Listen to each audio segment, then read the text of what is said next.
When we started the Public Participation and Finance Bill of 2024, we did make a promise that that public participation would not be an exercise in futility.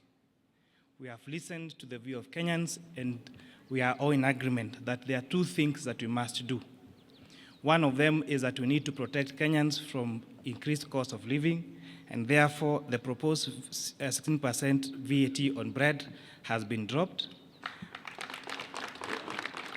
To support, again, on reducing the cost of living, we are doing something about vegetable oil so that we do not make it expensive for Kenyans.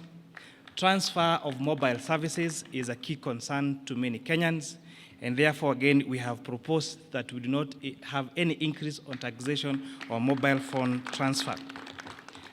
We have seen in the recent past the proposals that we've made on statutory deductions on SHIF and housing levy has added a loan on especially on salaried Kenyans, and therefore we have proposed that those statutory deductions now be allowable to pay, so they will not pay an additional pay on those. We all agree that environment conservation is a key concern.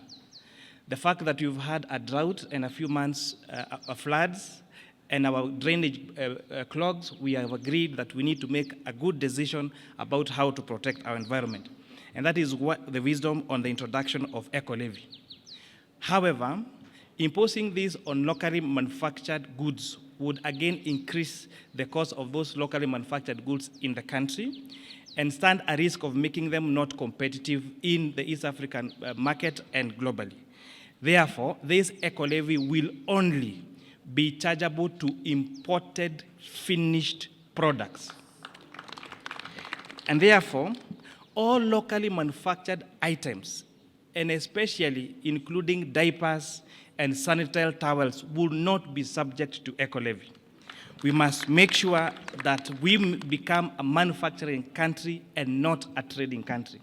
And therefore, the imposition of this only on imported finished products makes our locally manufactured products more marketable to the, not just reducing the price, but also making them affordable to even export.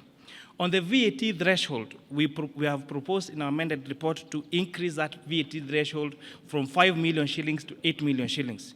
Therefore, small and medium enterprises that have turnover of less than 8 million shillings do not therefore have to register for VAT. On items, we have had farmers, avocado farmers, being asked to give items receipts. We've had mama mbogas who do their supplies to hotels being asked to register for items.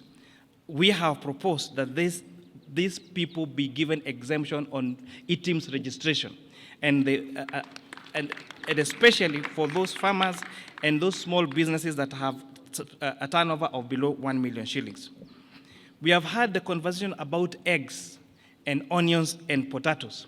So what you've done to protect our poultry farmers, our potato farmers in Nyandarua and Molo, and protect our onion farmers, we have proposed excise duty only on imported table eggs, imported onions, and imported potatoes. This makes our onions, our eggs, and our potatoes more marketable to us and the region.